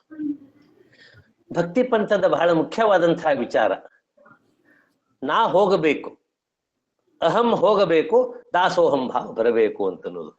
ನಾ ಎಂಬ ಅಹಂಕಾರ ಹೋಗಬೇಕು ಎಂಬ ನಿಲುವು ಬೇಂದ್ರೆಯವರದಾಗಿತ್ತು. ಇಲ್ಲೇ ಒಂದು ವಿಚಾರ ಇಲ್ಲೇ ನಾನು ಹೇಳಲಿಕ್ಕೆ ಇಚ್ಛೆ ಪಡ್ತೀನಿ. ಆಗ್ಲೇ ಹೇಳಿದೆ ನಾನು ಅಂತಕ್ಕಂಥ ಅವ್ರ ಒಂದು ಪದ್ಯ ಅಂತನ್ನೋದು. ನನ್ನ ದೃಷ್ಟಿ ಮತ್ತು ನನ್ನ ವಿಚಾರ, ನಾ ಎಂಬುದು ಅಹಂಕಾರ, ನಾ ಎಂಬುದು ಅಹಂಕಾರ. ಅದಕ್ಕೆ ಕನಕದಾಸರ ಕಥೆಯನ್ನ ನೋಡಿದಾಗ ಅವರು ನಾ ಹೋದರೆ ಹೋದೇನು ಅಂತ ಹೇಳ್ತಾರೆ. ನಾ ಹೋದರೆ ಹೋದೇನು, ನಾನು ಹೋದರೆ ಅಲ್ಲ, ನಾ ಹೋದರೆ ಹೋದೇನು. ನಾ ಎಂಬುದು ಅಹಂಕಾರ, ನಾನು ಎಂಬುದು ಅಸ್ತಿತ್ವ. ಮನುಷ್ಯನಿಗೆ ನಾನು ಅಂತಕ್ಕಂಥ ಅಸ್ತಿತ್ವ ಬೇಕು. ನಾನು ಅಂತಕ್ಕಂಥ ಅಸ್ತಿತ್ವ ಇದ್ದಾಗ ಮಾತ್ರ ವ್ಯಕ್ತಿ ತನ್ನ ವ್ಯಕ್ತಿತ್ವವನ್ನ ಬೆಳೆಸಿಕೊಳ್ಳಲಿಕ್ಕೆ ಸಾಧ್ಯ ಇದೆ. ಆದರೆ ವ್ಯಕ್ತಿಯಲ್ಲಿರ್ತಕ್ಕಂಥ ನಾ ಅನ್ನೋದು ಮಾತ್ರ ಹೋಗಬೇಕು. ಭೂತದ ಭಾವ, ಭೂತದ ಭಾವ ಉದ್ಭವ ಜಾವ, ಮೊಲೆ ಉಡಿಸುವವಳು ಪ್ರತಿಭೆಯ ನವ. ಭೂತದ ಭಾವ ಉದ್ಭವ ಜಾವ, ಮೊಲೆ ಉಡಿಸುವವಳು ಪ್ರತಿಭೆಯ ನವ. ಈ ಭಾಗದ ಅಂದ್ರೆ ಎರಡನೇ ಭಾಗದ ಕೊನೆ ನುಡಿಯಲ್ಲಿ ಕವಿ ಹೇಳುವುದು ಭೂತದ ಭಾವ. ಇಲ್ಲಿ ಭೂತ ಎಂದರೆ ಅಸ್ತಿತ್ವ, ಯಾವುದು ಇದೆಯೋ ಅದೆಲ್ಲ ಭೂತ. ಈ ಭೂತದ ಭಾವ ಉದ್ಭವವಾಗದೆ ಅನುಭವವಿಲ್ಲ. ಈ ಭೂತ ಮತ್ತು ಭಾವ ಎರಡೂ ಶಬ್ದವನ್ನು ಬೇಂದ್ರೆಯವರು ಪಡೆದದ್ದು ವಿಷ್ಣು ಸಹಸ್ರನಾಮದಿಂದ. ಭೂತಕೃತ್ ಭೂತವೃದ್ ಭಾವೋ ಭೂತಾತ್ಮ ಭೂತಭಾವನಃ. ಈ ಸಾಲಿನಲ್ಲಿ ಬರುವ 6 ಭೂತ ಶಬ್ದಗಳನ್ನು ಭಿನ್ನ ಭಿನ್ನ ಸ್ತರಗಳಲ್ಲಿ ಬೇಂದ್ರೆಯವರು ತಮ್ಮ ಕಾವ್ಯದಲ್ಲಿ ತಂದಿದ್ದಾರೆ. ಭೂತ ಎಂದರೆ ಸತ್ಯ, ಯಥಾರ್ಥವಾದ ನಿಜ ಎಂದು ಒಂದರ್ಥವಾದರೆ, ಭಾವ ಎನ್ನುವ ಶಬ್ದಕ್ಕೆ 100 ಅರ್ಥಗಳು. ಸಮಗ್ರ ಬೇಂದ್ರೆ ಕಾವ್ಯದಲ್ಲಿ ಈ ಶಬ್ದದ ಎಲ್ಲ ಸ್ವರೂಪಾರ್ಥಗಳು ಬಂದಿವೆ. ಇಲ್ಲಿ ಭಾವ ಎಂದರೆ ಆನಂದ, ದೋಷ ಮತ್ತು ಸೋಂಕು ಇರದ ಸೂರ್ಯ ಚಂದ್ರರಂತೆ ಬೆಳಕು ನೀಡುವ ಅನುಭವದಿಂದ ಕಾವ್ಯ.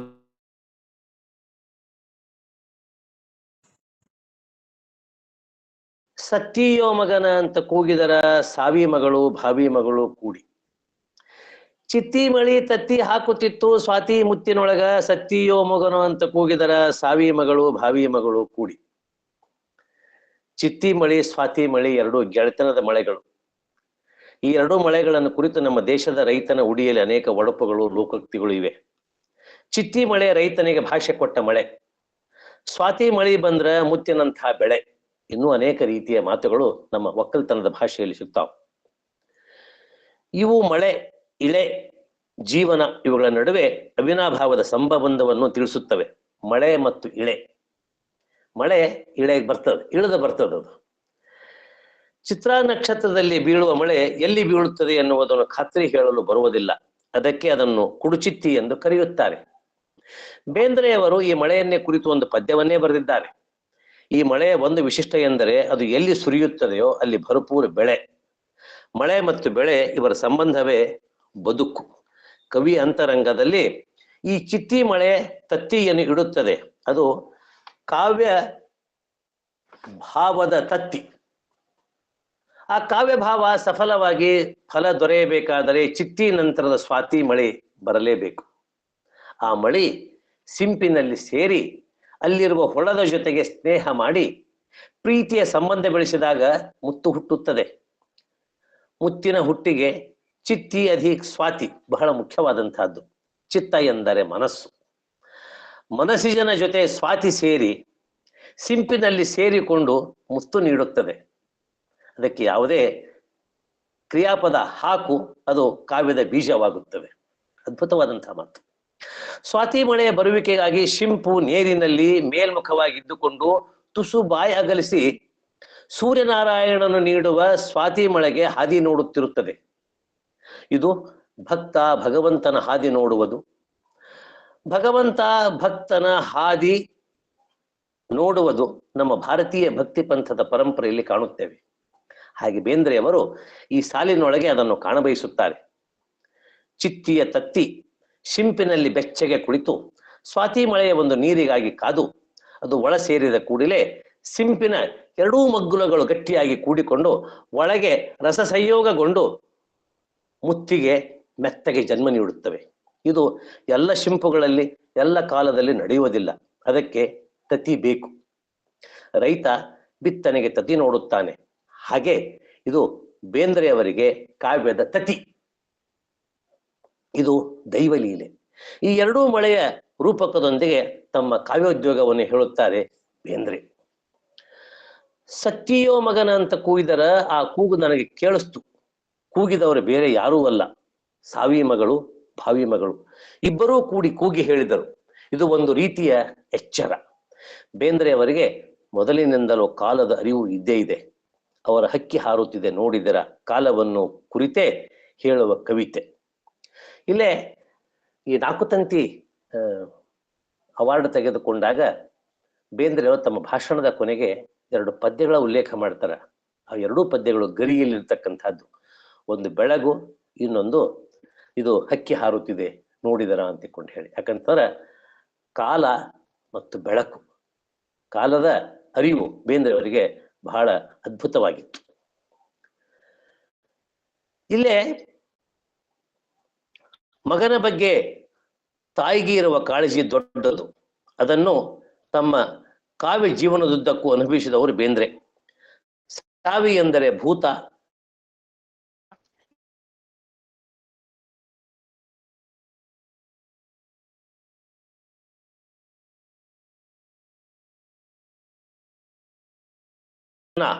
ಜೊತೆಗೆ ಆ ಛಂದಸ್ಸನ್ನು ಕುರಿತು ಹೇಳುತ್ತಾರೆ. ಗಾಯಂತಂ ತ್ರಾಯತೆ ಇತಿ ಗಾಯತ್ರಿ, ಹಾಡಿದವನನ್ನು ಕಾಪಾಡುವಳು ಎಂದರ್ಥ. 3ನೇ ವೇದ ಸಾಮವೇದ. ಗಾಯನ ಛಂದಸ್ಸು ಇದರ ಪ್ರಧಾನ ಲಕ್ಷಣ. ಸಾಮವೇದ ಸಂಹಿತೆ ಇಂದು ಬಹುಭಾಗ ಉಳಿದುಕೊಂಡಿದ್ದು ಕಾಶ್ಮೀರದಲ್ಲಿ. ನಮ್ಮ ನಾಡಿನಲ್ಲಿಯೂ ಸಹಿತ ಅನೇಕ ವೇದ ವಿದ್ಯಾಪೀಠಗಳಲ್ಲಿ ಸಾಮವೇದ ಸಂಹಿತ ಗಾನ ರೂಪದಲ್ಲಿ ಹೇಳುವವರಿದ್ದಾರೆ. ನಭದ ಗಾನವನ್ನು ಕೇಳಿ ತಮ್ಮ ಪಾಡನ್ನು ಹಾಡಾಗಿಸಿದವರು ಬೇಂದ್ರೆ. ಅವರ ಕಾವ್ಯ ಸತ್ ಚಿತ್ ಆನಂದ, ಅದೇ ಸಚ್ಚಿದಾನಂದ. ಈ ಜಗ ಅಪ್ಪನ ಅಮ್ಮನ ಮಗ, ಈ ಜಗ ಅಪ್ಪ ಅಮ್ಮನ ಮಗ, ಅಮ್ಮನೊಳಗೆ ಅಪ್ಪನ ಮಗ, ಅಪ್ಪನ ಕತ್ತಿಗೆ ಅಮ್ಮನ ಮಗ, ನಾ ಅವರ ಕಂದ ಶ್ರೀ ಗುರುದ ಅಂದ. ಅಪ್ಪ ಅಮ್ಮನ ಮಗ, ಅಮ್ಮನ ಮಗ, ನಾ ಅವರ ಕಂದ ಶ್ರೀ ಗುರುದತ್ತ.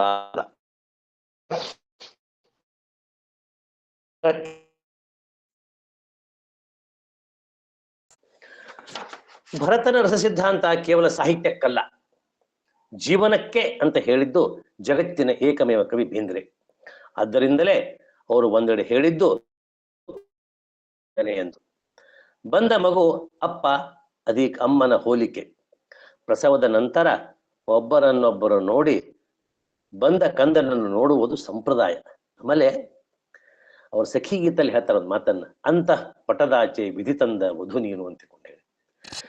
ನಮ್ಮ ಈ ವಿವಾಹ ಪದ್ಧತಿಯಲ್ಲಿ ಅಂತಃಪಟ ತೆಗೆದ ಮೇಲೆ ಪುರೋಹಿತರು ಹೇಳ್ತಾರ, ಆ ಹುಡುಗಿನ ನೋಡು ನೀವು ಅಂತ ಹೇಳಿ ಹುಡುಗನಿಗೆ. ಇದು ಒಂದು ಕ್ರಮ ಇದು. ಅದೇ ರೀತಿಯಾಗಿ ಇಲ್ಲೇ ಪ್ರಸವ ಆದ ಮೇಲೆ ಅದ್ಭುತವಾದಂತಹ ನಮ್ಮ ಇಡೀ ಭಾರತೀಯ ಬದುಕಿನ ದರ್ಶನ ಏನಿದೆಯಲ್ಲ, ಅದ್ಭುತವಾದಂತಹ ದರ್ಶನ ಅದು. ಅದನ್ನ ನಾವೇನ್ ಮಾಡ್ಬೇಕು ಅಂತಂದ್ರೆ ಅವಾಗ ಅದನ್ನ ಡಿಕೋಡ್ ಮಾಡ್ಬೇಕು. ನಮ್ಮಲ್ಲಿ ಏನಾಗಿದೆ ಅಂತಂದ್ರೆ ನಾವು ಓದಲಾರದೆ ಪ್ರಶ್ನೆ ಕೇಳ್ಕೊತೀವಿ, ನಾವು ತಿಳಿಲಾರದೆ ಪ್ರಶ್ನೆಯನ್ನು ಕೇಳ್ಕೊತೀವಿ. ನಾವು ತಿಳಿದು ಪ್ರಶ್ನೆಯನ್ನು ಕೇಳ್ಕೋಬೇಕು, ಓದಿ ಪ್ರಶ್ನೆಯನ್ನು ಕೇಳ್ಕೋಬೇಕು. ಅದಕ್ಕೆ ನಮ್ಮ ವೇದ ಮತ್ತು ಮಿಥ್ ಅಂದ್ರೆ ಮೈಥಾಲಜಿ, ಪುರಾಣಗಳು ಅನೇಕ ಅರ್ಥಗಳನ್ನು ಕೊಡ್ತಾವ, ಬಹಳ ಅರ್ಥಗಳನ್ನು ಕೊಡ್ತಾವ. ಅಂತಃಪಟ ಸರಿದಾಗ ಅಲ್ಲಿ ಒಬ್ಬರನ್ನೊಬ್ಬರು ನೋಡಿ ನಾಚಿ ನೀರಾಗಿ ನೋಡಿದ ಅನುಭವ ಸುಖ, ಇಲ್ಲಿ ಒಬ್ಬರನ್ನೊಬ್ಬರು ನೋಡಿ ಕಂದನನ್ನು ನೋಡುವುದರಲ್ಲಿರುವ ಆನಂದ ಅಲೌಕಿಕವಾದಂಥದ್ದು. ಅಲ್ಲಿಯ ಅನುಭವದ ಸುಖಕ್ಕೂ ಇಲ್ಲಿ ಇರ್ತಕ್ಕಂಥ ಆನಂದದ ಅಲೌಕಿಕತೆಗೂ ಬಹಳ ವ್ಯತ್ಯಾಸ ಅಂತಕ್ಕಂಥದ್ದಿದೆ. ಅದರ ಜೊತೆಗೆ ಅದು ಮುಂದೆ ಅವರಿಬ್ಬರ ಕಂದ ಅಷ್ಟೇ ಅಲ್ಲ, ಎಲ್ಲರ ಕಂದ. ಆ ಕುಸನ್ನೆಲ್ಲರೂ ಕರ್ಕೊಂಡು ಮುದ್ದಾಡ್ತಕ್ಕಂಥದ್ದು ನಮ್ಮ ಜಗತ್ತಿನ ನಿಯಮ ಅದು. ಹಾಗೆ ಬೇಂದ್ರೆ ಕಾವ್ಯವನ್ನ ಎಲ್ಲರೂ ಮುದ್ದಾಡ್ತಕ್ಕಂಥದ್ದು. ಈ ಕವನಗಳಿಗೆ ನಾನೇ ಜನ್ಮ ಕೊಟ್ಟಿದ್ದೇನೆ, ಆದರೆ ಅವು ನನ್ನ ಅಷ್ಟೇ ಅಲ್ಲ, ಅವು ಕನ್ನಡದ ಕವನಗಳು. ಜಗತ್ತಿನಲ್ಲಿ ಎಲ್ಲಿ ಭಾವ ಇದೆಯೋ ಅಲ್ಲಿ ಬೇಂದ್ರೆ ಇದ್ದಾನೆ ಅಂತೆ. ಯದ್ಭವತಿ ತದ್ಭಾವ ಇದ್ದ ಹಾಗೆ ಎಲ್ಲಿ ಭಾವ ಅಂತಕ್ಕಂಥ ಶಬ್ದ ಇದೆಯೋ ಅಲ್ಲಿ ಬೇಂದ್ರೆ ಕಾವ್ಯ ಇದೆ ಅಂತೆ. ತಾಯಿ ತಂದೆಗೆ ಕೊಟ್ಟು ಭಾರ ಹೊತ್ತು ಭಾರ್ಯ ಎನಿಸಿಕೊಳ್ಳುತ್ತಾಳೆ. ಭೂದೇವಿ ಭಗವಂತನ ಭಾರ್ಯ, ತಂದೆ ಭರ್ತ ಎನಿಸಿಕೊಳ್ಳುತ್ತಾನೆ. ಭರ್ತ ಸೃಷ್ಟಿಕರ್ತ. ಈ ಮಾತು ಕಾಳಿದಾಸನ ರಘುವಂಶದ ಶ್ಲೋಕವನ್ನು ನೆನಪಿಸುತ್ತದೆ. ನಾನು ಪ್ರಾರಂಭದಲ್ಲಿ ಆ ಶ್ಲೋಕವನ್ನು ಹೇಳಿದೆ. ವಾಗರ್ಥಾವ ಸಂಪೃಪ್ತೋ ವಾಗರ್ಥ ಪ್ರತಿಪತ್ತೆಯೇ ಜಗತಃ ಪಿತರೋ ಒಂದೇ ಪಾರ್ವತಿ ಪರಮೇಶ್ವರು. ವಾಕ್ನಲ್ಲಿ ಪ್ರತಿಫಲನವಾಗುವುದು ಅರ್ಥ ಎಂದರೆ ಅಮ್ಮನ ಮುಖದಲ್ಲಿ ಕಾಣುವುದು ಅಪ್ಪನ ಮುಖವೇ. ಅಂಬಿಕಾ ತನಯದತ್ತನು, ನಾನು ದೈವಿ ಮಿಥುನದ ಕಂದ, ಪಾರ್ವತಿಯ ಮಗ. ನಾನು ಅಂಬಿಕಾ ಶಬ್ದದಲ್ಲಿ ಶಿವಪಾರ್ವತಿಯರ ಕೂಡುವಿಕೆ ಇದೆ. ಅ ಎಂದರೆ ಪಾರ್ವತಿ, ಇದು ಹೃಸ್ವಾಕ್ಷರದ ಮೊದಲೇ ಅಕ್ಷರ. ಇದು ಅಂದಾಗ ಓಂಕಾರದ 2 ಅಕ್ಷರಗಳು ಸೇರಿವೆ, ಅ ಮತ್ತು ಮ. ಕ ಎಂದರೆ ಮಹೇಶ್ವರ, ಇದು ವ್ಯಂಜನಾಕ್ಷರಗಳಲ್ಲಿ ಮೊದಲನೆಯದು. ಅಂಬಿಕೆ ತಾಯಿ, ಇದರಿಂದ ಅಂಬಾ, ನಮ್ಮಲ್ಲಿ ಆಕಳವನ್ನು ಕರೆಯುವ ಒಂದು ಶಬ್ದ ಅಂಬಾ ಎಂದು. 4 ತಂತಿಯ ಹಾವು ಈ ಅಂಬಾನನ್ನು ನೋಡಿಕೊಳ್ಳುತ್ತದೆ. ನಾನು ವಾಗರ್ಥದ ಕಂದ, ಶ್ರೀ ಗುರುದತ್ತ ಎನ್ನುತ್ತಾರೆ ಬೇಂದ್ರೆ. ಅಂದ ಎಂದರೆ ಚಂದ, ಅಂದ ಎಂದರೆ ನುಡಿದವನು ಎನ್ನುವ ಅರ್ಥ ಸ್ವರೂಪವೂ ಬರುತ್ತದೆ. ಅದರ ಜೊತೆಗೆ ಈ ದತ್ತನು ಎಲ್ಲ ದೃಷ್ಟಿಯಿಂದ ಅಂದವಾಗಿದ್ದಾನೆ, ಚಂದವಾಗಿದ್ದಾನೆ. ಅವನು ಕೊಟ್ಟದ್ದು ಅತ್ಯಂತ ಚಂದವಾದದ್ದು. ಅದಕ್ಕೆ ನಾನು ಆ ಚಾರುದತ್ತನ ಉಲ್ಲೇಖವನ್ನು ನಾನು ಆಗಲೇ ಮಾಡಿದ್ದು. 4ನೆಯ ಭಾಗ, ನಾನು ನೀನು ಆನು ತಾನು, 4 ತಂತಿ. ನಾನು ಆನು ತಾನು, 4 ತಂತಿ. ಈ ನುಡಿ ಬಹಳ ವೈಶಿಷ್ಟ್ಯದಿಂದ ಕೂಡಿದೆ. ಅದರ ಚರಣಗಳನ್ನು ನೋಡಿರಿ. ಮೊದಲ 2 ಸಾಲಿನ 4 ಶಬ್ದಗಳು ಪ್ರತ್ಯೇಕ ಅವತರಣಿಕೆಯಲ್ಲಿವೆ. ನಾವು ಇಡೀ ಪದ್ಯವನ್ನು ನೋಡಿದಾಗ ನಿಮ್ ಕೈಯ ಟೆಕ್ಸ್ಟ್ ಇದ್ರೆ ಗೊತ್ತಾಗ್ತಿತ್ತು. ಎಲ್ಲಕ್ಕೂ ವೈಯಕ್ತಿಕ ಗುರುತಿಸುವಿಕೆಯೊಂದಿಗೆ ಅರ್ಥವೂ ಇದೆ. ಬಿಡಿಯನ್ನು ಇಡಿಯಾಗಿ ನೋಡುವುದು ಬೇಂದ್ರೆ ಕಾವ್ಯ. ಬೇಂದ್ರೆಯವರು ಹೇಳುವಂತೆ ಕವಿತೆಯ 4ನೆಯ ಭಾಗ ವಾಗರ್ಥದ ದಾಂಪತ್ಯವನ್ನು ಇಲ್ಲಿ ಒಡೆದು ಎಂದರೆ ಬಿಡಿಸಿ ಎಂದರ್ಥ. ಒಡಪ ಬಿಡಿಸಿ ಹೇಳುವಂತ ಬದುಕಿನ ದಾಂಪತ್ಯ ದರ್ಶನವನ್ನು ಸಮಾಜಕ್ಕೆ ಅರಿಸುತ್ತದೆ. ನಾನು ಎಂದರೆ ಪುರುಷ, ಶಿವ ಸಾನ್ನಿಧ್ಯ. ನೀನು ಎಂದರೆ ಪ್ರಕೃತಿ, ಪಾರ್ವತಿ. ಈ 2ರ ಸಾನ್ನಿಧ್ಯದ ಮಿಲನ ಆನು. ಆ ಎಂದರೆ ಸಂತೋಷ, ದಾಂಪತ್ಯದ ಫಲ, ಸಂತೋಷವನ್ನು ಉಂಟು ಮಾಡುತ್ತದೆ. ಸಂತೋಷವನ್ನು ಉಂಟು ಮಾಡುವುದು ದಾಂಪತ್ಯದ ಪ್ರಧಾನ ಗುಣಲಕ್ಷಣ. ಆದಿಂದ ನು. ಆನು ಎಂದರೆ ಅದು ಕಂದ, ಮಗು. ಕವಿಗೆ ಅದು ಕಾವ್ಯ, ವಾಗರ್ಥದ ಫಲ. ತಾನು ಎಂದರೆ ಸಂಪೃಕ್ತ, ಎಂದರೆ ಎಲ್ಲದರ ಒಟ್ಟುಗೂಡುವಿಕೆ, ಕೂಡು ಕುಟುಂಬ, ಏಕಛತ್ರಾದಿವಾಸ. ಇದು ಕವಿಯ ಕಾವ್ಯ ಸಂಸಾರ, ಇದು ಚೈತನ್ಯದ ರೂಪ. ಈ ನುಡಿಯ ಕೊನೆಯ ಸಾಲು ಸ್ಪಷ್ಟವಾಗಿ ಹೇಳುತ್ತದೆ, 4 ತಂತಿ, ಸಾಮರಸ್ಯವೇ ಅಸ್ಥಿತೆಯ ಸೂತ್ರ ಅಂತಕ್ಕಂಥದ್ದು. ಸೊಲ್ಲಿಸಿದರು ನಿಲ್ಲಿಸಿದರು ಓಂ ಓಂ ದಂತಿ. ಸೊಲ್ಲಿಸಿದರು ನಿಲ್ಲಿಸಿದರು ಓಂ ಓಂ ದಂತಿ ಗಣನಾಯಕ ಮೈ ಮಾಯಕ ಸೈ ಸಾಯಕ ಮಾಡಿ ಗುರಿಯ ತುಂಬಿ ಕುರಿಯ ಕಣ್ಣು ಧಾತು ಮಾತು ಕೂಡಿ. ಗುರಿಯ ತುಂಬಿ ಕುರಿಯ ಕಣ್ಣು ಧಾತು ಮಾತು ಕೂಡಿ. ಬೇಂದ್ರೆ ಅವರ ಮೊದಲನ ಕವನ ಸಂಕಲನದ ಹೆಸರು ಗರಿ. 1936ರಲ್ಲಿ ಪ್ರಕಟವಾಯಿತು. ತಮ್ಮ ಕಾವ್ಯದ ಹೇಗೆ ಗರಿಯನ್ನು ಕಟ್ಟಿಕೊಂಡು ಬಾನಿನಲ್ಲಿ ಬರುತ್ತದೆ ಎಂಬುದನ್ನು ಮಾಂಡಕ್ಯ ಉಪನಿಷತ್ತಿನ ವಾಕ್ಯದ ಸಿದ್ಧಾಂತದ ಅಡಿಯಲ್ಲಿ ಹೇಳಿದ್ದಾರೆ. ಪ್ರಣಮೋ ಧನು ಶರೋಹಾತ್ಮಃ ಬ್ರಹ್ಮ ತಲ್ಲಕ್ಷ ಉಚ್ಯತೆ ಅಪ್ರಮತ್ತೇನ ವೇದ್ಯವ್ಯಂ ಶರವತ್ ತನ್ಮಯೋ ಭವೇತ್. ಓಂಕಾರವೇ ಬಿಲ್ಲು, ಮನಸ್ಸೇ ಬಾಣವು, ಅನಂತ ಗುಣವಾದ ಪರಬ್ರಹ್ಮವೇ ಗುರಿಯಾಗಿರುತ್ತದೆ. ಗುರಿ ತಪ್ಪದೆ ಮನಸ್ಸನ್ನು ಪರಮಾತ್ಮನಲ್ಲಿ ನೆಡಬೇಕು. ಆಗ ಬಾಣವು ಲಕ್ಷ್ಯದೊಳಗೆ ಹೋಗಿ ಸೇರುವಂತೆ ಉಪಾಸಕನು ಪರಮಾತ್ಮನಲ್ಲಿಯೇ ಮಗ್ನನಾಗುತ್ತಾನೆ. ಈ ವಿವರಣೆ ಬೇಂದ್ರೆಯವರ ಕಾವ್ಯದಲ್ಲಿ ಮತ್ತೆ ಮತ್ತೆ ನಮ್ಮ ಮುಂದೆ ಬರುತ್ತದೆ. ತಮ್ಮ ಉಪಾಸನಾ ದೈವವಾದ ಗಣಪತಿಯನ್ನು ಕರೆದುಕೊಂಡು ಬಂದು ಈ ನುಡಿಯಲ್ಲಿ ಅಧಿಷ್ಠಿಸುತ್ತಾರೆ. ಬಹಳ ಚಂದ ಕರ್ಕೊಂಬಂದ ಗಣಪತಿಯನ್ನು. ಬಹಳ ಅದ್ಭುತವಾದಂತಹ ಮಾತು. ಓಂ ಓಂ ದಂತಿ ಎಂದು. ಓಂ ಅಕಾರ ಉಕಾರ ಮಕಾರ. ಓಂ ಏನ್ ಮಾಡ್ತಾರೆ ಅಲ್ಲಿ? ಸೊಲ್ಲಿಸಿದರು, ನಿಲ್ಲಿಸಿದರು, ಮಾತನ್ನು ಸಲ್ಲಿಸಿದರು ಮತ್ತು ಸಮರ್ಪಿಸಿದರು. ಕಾವ್ಯ ದೇವತೆಯನ್ನು ಕೈ ಹಿಡಿದು ನಿಲ್ಲಿಸಿ ಮಾತನಾಡಿಸಿದರು. ಇದಕ್ಕೆ ತಮ್ಮ ಮನೆತನದ ದಂತಿಯನ್ನು ಕರೆದುಕೊಂಡು ಬಂದು ಗಣನಾಯಕನನ್ನು ಮಾಡಿದರು. ಈ ಗಣನಾಯಕನನ್ನು ಮಾಡಿದ ವಿವರವನ್ನು ಕೊಡುತ್ತಾರೆ. ಬೇಂದ್ರೆಯವರು ಮೂಲತಃ ಗಣಪತಿ ಉಪಾಸಕರವರು. ಅವರ ಲೇಸು ಕೇಳಿಸಲಿ ಅಂತಕ್ಕಂಥ ಒಂದು ಪದ್ಯ ಇದೆ. ಆ ಪದ್ಯ ನಮ್ಮ ಒಂದು ಶಾಂತಿ ಮಂತ್ರದ ಭಾಷಾಂತರ. ಅವರು ಶಿರಹಟ್ಟಿ ಲಾಗೂ ಮನೆತನಕ್ಕೆ ಬರೋಕ್ಕಿಂತ ಪೂರ್ವದಲ್ಲಿ ಅವರು ಗಣಪತಿ ಉಪಾಸಕರು. ಕೊನೆಯವರೆಗೂ ನಿಮಗೆ ಜಯದೇವ ಜಯದೇವ ಜಯ ಮಂಗಳಮೂರ್ತಿ ಪದ್ಯ ಸಹಿತ ಅವರು ಕನ್ನಡಕ್ಕೆ ಭಾಷಾಂತರ ಮಾಡಿದಂಥದ್ದು ನಾವು ಕಾಣ್ತೀವಿ. ನಾವು ಈ ಇಡೀ ಪದ್ಯದಲ್ಲಿ ಒಂದು ಸೂಕ್ಷ್ಮ ಜೀವನವನ್ನು ಹಾಕ್ತಾರೆ. ಮೈ ಮಾಯಕ. ಮೈ ಎನ್ನುವ ಶಬ್ದವನ್ನು ಸಾಮಾನ್ಯವಾಗಿ ಸ್ತ್ರೀವಾಚಕವಾಗಿ ಬಳಕೆಯಾಗುತ್ತದೆ. ಬ್ರಾಹ್ಮಣರ ಮನೆಗಳಲ್ಲಿ ಹೆಣ್ಣು ಮಕ್ಕಳ ಸ್ನಾನಕ್ಕೆ ಬಳಸುವ ಶಬ್ದ ಮೈ ಆತೇನು. ಈ ಮೈ ಸ್ನಾನಕ್ಕೂ ಪಾರ್ವತಿಗೂ ಗಣಪತಿಗೂ ಒಂದು ಅವಿನಾಭಾವ ಸಂಬಂಧ. ಮೈ ಮಾಯಕ ಶರೀರ, ಮಾಯಾ ಶರೀರ. ಸೈ ಸಾಯಕ ಮಾಡಿ. ಸಾಯಕ ಎಂದರೆ ಬಾಣ. ಆ ಬಾಣದ ವಿವರವನ್ನು ಈ ನುಡಿಯಲ್ಲಿ ಹೇಳುತ್ತಾರೆ. ಒಂದು ನಿರ್ದಿಷ್ಟ ಗುರಿಯೊಂದಿಗೆ ಜೀವನ ಜನಾರ್ದನನನ್ನು ನೋಡಬೇಕು.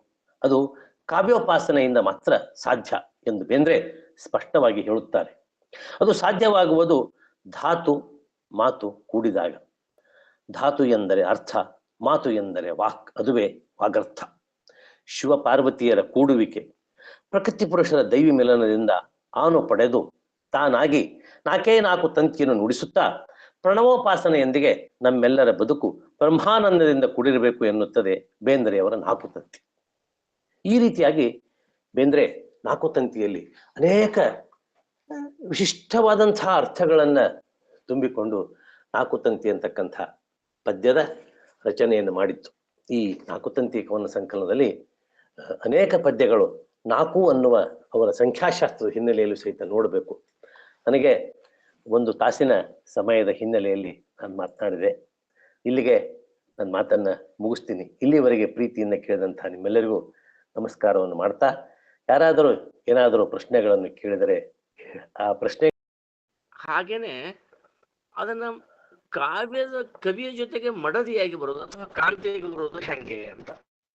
ಅಲ್ಲ, ಕಾಂತಿಯಾಗಿ ಬರೋ ಸಖಿ ಗೀತದೊಳಗ. ಸಖಿ ಗೀತದೊಳಗ ಹೌದು ಹೌದು ಹೌದು. ಸಖಿ ಗೀತದೊಳಗೂ ಬರ್ತಾರ. ಸಖಿ ಗೀತದಲ್ಲಿ ಸಹಿತ ಕೆಲವೊಮ್ಮೆ ಉಪಾಸನದಲ್ಲಿ ಹೋಗ್ಬೇಕಾದ್ರೆ ತಾಯಿಗೆ ಶಿಫ್ಟ್ ಆಗಿಬಿಡ್ತಾರ. ಅದಕ್ಕೆ ಪ್ರಾರಂಭದಲ್ಲಿ ಹೇಳುದು ಸಖಿಗೆ ಹೇಳ್ತಾರ. ಸಖಿ ನಮ್ಮ ಸಖ್ಯದ ಆಖ್ಯಾನ ಕಟುಮಧುರ ವ್ಯಾಖ್ಯಾನ ದೊಡಗೂಡಿ ವಿವರಿಸಲೇ. ಹೌದಿಲ್ಲ? ಅದಕ್ಕ ಪ್ರತಿ 24 ಸಾಲುಗಳಿಗೆ ನನಗೂ ನಿನಗೂ ಅಂಟಿದ ನಂಟಿನ ಕೊನೆ ಬಲ್ಲವರಾರು ಕಾಮಾಕ್ಷಿ ಅಂತ ಕೇಳ್ತಾರ. ಸಖಿ ಗೀತ ಬರೆದ 30 ವರ್ಷದ ಮೇಲೆ ಬಾಲ್ಯಕಾಂಡ ಬರೀತಾರ. ಅಲ್ಲಿ ಹೇಳ್ತಾರ, ಸಖಿ ನನ್ನ ಬಾಲ್ಯದ ಕಥೆ ನಿನಗೆ ಹೇಳುವನು, ವ್ಯಥೆ ಇಲ್ಲ ಈಗೆಲ್ಲ ಹೂವಾಗಿದೆ ಅಂತ ಹೇಳಿ. ಸಖಿಯ ಜೊತೆಗೆ ಆ ಪ್ರಣಯನೇ ಬೇರೆ. ಅದಕ್ಕೆ ವಿಶ್ವ ಮಾತೆಯ ಗರ್ಭ ಕಮಲ ಜಾತ ಪರಾಗ ಪರಮಾಣು ಕೀರ್ತಿ. ನಾನು ಆ ಪದ್ಯದ 5 ಮಾತೃಕೆಯರನ್ನು ನೋಡಿದಾಗ ಆ ಮಾತೃಕಾ ಸ್ವರೂಪಕ್ಕೆ ಅವ್ರು ಕೊಟ್ಟಂತಹ ಒಂದು ಅತ್ಯದ್ಭುತವಾದಂತಹ ಗೌರವ ಏನಿದೆಯಲ್ಲ, ಅಷ್ಟೇ ಗೌರವವನ್ನು ಕುಟುಂಬ ವತ್ಸಲರಾಗಿ ಹೆಂಡತಿಗೂ ಕೊಡ್ತಾರೆ ಪ್ರೀತಿ ಇಲ್ಲೇ. ಅಲ್ಲಿಯ ಗೌರವ ಮತ್ತು ಇಲ್ಲಿಯ ಪ್ರೀತಿಯನ್ನ ಅವ್ರು ಕೂಡಿಸ್ಲಿಕ್ಕೆ ಬರಂಗಿಲ್ಲ. ಇಲ್ಲಿ ಒಲವೇ ನಮ್ಮ ಬದುಕು, ಅಲ್ಲಿ ವಿಶ್ವಮಾತೆಯ ಗರ್ಭ ಕಮಲಜಾತ ಪರಾಗ ಪರಮಾಣು ಕೀರ್ತಿ ನಾನು, ಎರಡು ಭಿನ್ನವಾದಂತಹದ್ದು.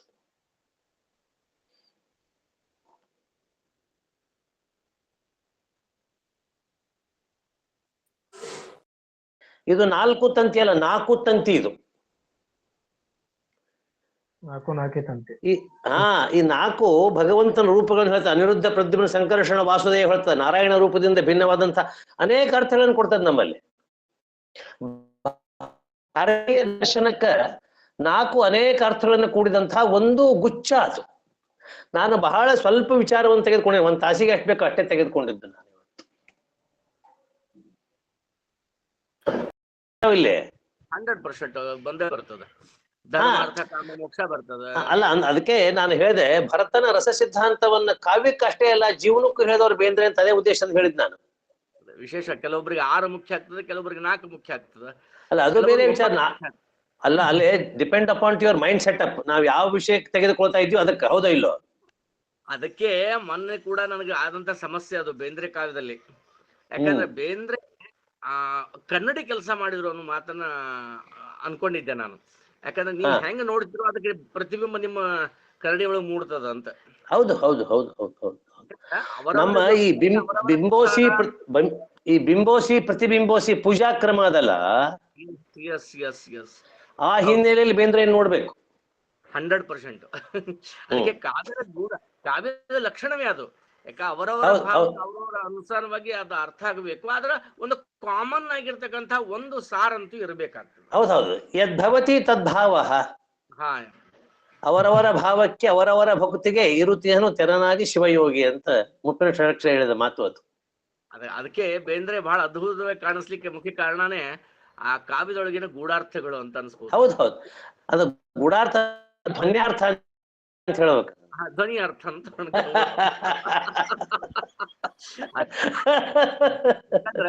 ಸಾವಿ ಮಗಳು ಬಾವಿ ಮಗಳು ಕೂಡಿ ಅಂತ ಹೇಳುವಾಗ್ಲೂ ಕೂಡ ಆ ಸಾವಿ ಕೊಡುವಂತ ಅರ್ಥ, ಆಮೇಲೆ ಚಿತ್ತ ಮತ್ತು ಸ್ವಾತಿ ಅಂತ ಹೇಳುವಲ್ಲಿ ಮನಸ್ಸಿನ ತನ್ಮಾತ್ರಗಳವ. ಬುದ್ಧಿ, ಅಹಂಕಾರ ಮತ್ತು ಪ್ರಜ್ಞೆ ಅನ್ನುವಂತ. ಹೌದೌದು.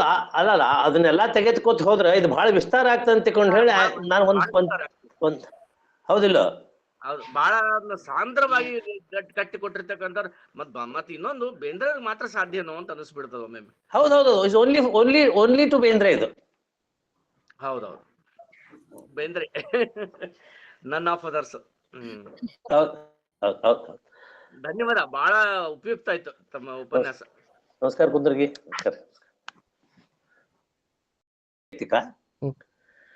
ಬೇಂದ್ರೆ ಅವರಿಗೆ ಕುರ್ತಕೋಟಿ ಅವರಿಗೆ ಬೇಂದ್ರೆ ಅವರು 9ನೇ ಇದ್ದಾಗ, ಕುರ್ತಕೋಟಿ ಅವರು 9ನೇ ಇದ್ದಾಗ ಅವರು ಇದಕ್ ಬಂದಿದ್ರಂತ, ಸಮತಿ ಹೈಸ್ಕೂಲಿಗೆ ಜಿ.ಬಿ. ಜೋಶಿ ಕರ್ಕೊಂಡ್ ಬಂದಿದ್ರಂತ. ಅವಾಗ ಅವ್ರು 2 ಪದ್ಯ ಓದ್ತಾರ. ಆ 2 ಪದ್ಯದ ಪ್ರಭಾವ ಆದದ್ದನ್ನೇ ಇಲ್ಲಿವರೆಗೆ ಮುಂದೆ ತೆಗೆದುಕೊಂಡು ಹೋಗಿ ಬಂದಂತಹದ್ದು. ಅವರ ಕಾವ್ಯ, ಅವರ ಸಾಹಿತ್ಯ, ಅವರ ಸಹವಾಸ, ಅವರ ಸಂಪರ್ಕ. ಇದರಿಂದ ಕುರ್ತಕೋಟಿ ಅವರು ಬೇಂದ್ರೆ ಕಾವ್ಯವನ್ನ ತಮ್ಮ ಸಂಗಾತಿಕ್ಕಿಂತ ಹೆಚ್ಚು ಪ್ರೀತಿಸ್ತಾ ಇದ್ರು. ಹೀಗಾಗಿ ಇಡೀ ಮತ್ತು ಹಿಡಿಯಾಗಿ ಬೇಂದ್ರೆ ಕಾವ್ಯವನ್ನು ಅರ್ಥೈಸ್ಕೊಳ್ಳಿಕ್ಕೆ ಮತ್ತು ಬೇಂದ್ರೆ ಕಾವ್ಯದಲ್ಲಿ ಇರ್ತಕ್ಕಂಥ ವಿಲಕ್ಷಣವಾದ ಪ್ರೀತಿ. ನಾವು ಅವ್ರನ್ನ ಮೇಲಿನ ಮೇಲೆ ಪ್ರಶ್ನೆ ಕೇಳ್ತೀವಿ, ನೀವು ಕೇಳಿದ್ದಕ್ಕೆ ಹೇಳ್ತೀನಿ ನಾನು. ಅಲ್ರಿ, ನೀವು ಒಮ್ಮೆ ಓದಿದ್ರೆ ಹೆಂಗ್ ನನಗೆ ಕುಳಿತದೆ, ನಮ್ಗೆ ಯಾಕೆ ಉಳಿಯಂಗಲ್ಲ ಅಂತ ತಿಳ್ಕೊಂಡು ಹೇಳಿ ಅವ್ರು ಒಂದ್ ಮಾತು ಹೇಳ್ತಾರೆ, ನೀವು ಪ್ರೀತಿಯಿಂದ ಓದಂಗಲ್ಲ, ಅದಕ್ಕೆ ಹಿಂಗಾಗ್ತದ ಅಂತ ತಿಳ್ಕೊಂಡು ಹೇಳಿ. ಅಂದ್ರೆ ಆ ಓದುವಿನಲ್ಲಿ ನಮ್ಮ ತಲ್ಲೀನತೆ ಏನಿರ್ತದಲ್ಲ, ಆ ತಲ್ಲೀನತೆ ಇರಂಗಿಲ್ಲ. ನಮ್ಮ ಮನಸ್ಸು ಏನಾಗ್ತದ್ರೆ ಹರಿದು ಹೋಗ್ತಿರ್ತದ. ನಮಗಿನ್ನ ಮನಸ್ಸನ್ನ ಕಟ್ಟಿ ಹಾಕುವ ತಂತ್ರಗಳು ಮತ್ತು ಶಕ್ತಿ ನಮ್ಮಲ್ಲಿ ಇಲ್ಲಾರ್ದಕ್ಕೆ ಹಿಂಗಾಗ್ತದ. ನಮಗ ಟೀಕಾ ತಪ್ಪಾದ್ರೂ ಬೇಕಾಗ್ತದ. ಯಾಕಂದ್ರೆ ಜಿ ಸಾಮೂರ್ ಅವರಾಗ್ಲಿ, ಕೆ.ಎಸ್. ನಾರಾಯಣ ಆಚಾರ್ಯ ಆಗ್ಲಿ, ಆಮೇಲೆ ಬನ್ನಂಜಿ ಗೋವಿಂದಾಚಾರ್ಯ ಆಗ್ಲಿ, ಅಥವಾ ಕೀರ್ತನಾಥ್ ಕುರ್ತಕೋಟಿ ಅವ್ರಿ, ಇವರ ಟೀಕೆ ಬೇಂದ್ರೆ ತಿಳ್ಕೊಳಕ್ ನಮ್ಗೆ ಅರ್ಥ ಸಾಧ್ಯ ಆಗ್ತಿದ್ದು ಕಾಣಿಸ್ತದ. ಅದಕ್ಕೆ ನಾವು ವಾಗರ್ಥ ಪುಸ್ತಕ ಮಾಡಿದ್ದು. 100% ಬಹಳ ಚೆನ್ನಾಗಿ ಬಂತದು. ಮನೋಗ್ರಂಥಮಾಲೆಯಿಂದ ಪ್ರಕಟ ಆಗ್ಯದ. ಒಂದು ವಾಗರ್ಥ. ಒಂದು ಇತ್ತೀಚೆಗೆ ತಮ್ದು ಇನ್ನೊಂದು ಪುಸ್ತಕ ಹೇಳಿದ್ರಿ ತಾವು, ಬೆಳಕ ನೀರಡಿಕೆ ಅಂತ ಬೆಳಕ ನೀರಡಿಕೆ ಅನ್ನೋದೊಂದು ಹೌದು ಇದ್ರೆ ತರಿಸ್ಕೋಬಹುದು. ಅದ್ಭುತವಾದಂತ ಪುಸ್ತಕ. ಮತ್ತೆ ಬೇಂದ್ರೆ ಸಾಯದ ಸವಿಯಲಾರದ ಕವಿ ಅಷ್ಟೇ. ಅದಕ್ಕೆ ಅವನಿಗೆ ಒಂದು ಮಾತು ಬರೀತಾರೆ, ಸಾವಿರದ ಮನಗಳಲ್ಲಿ ಮನೆ ಮಾಡಿಕೊಟ್ಟೆ ನೀನು ಅಂತಿಕೊಂಡು ಅಂಬಿಕಾತ ಇರ್ತಾರೆ. ಸಾವಿರದ ಮನೆಗಳು, ಸಾವು ಇರದ ಮತ್ತು ಸಾವಿರದ. ಹೌದೌದು. ಸಾವು ಇರದ ಸಾವಿರದ ಒಂದು ಸಂಖ್ಯಾ ಒಂದು ಖರೆ ಅದು.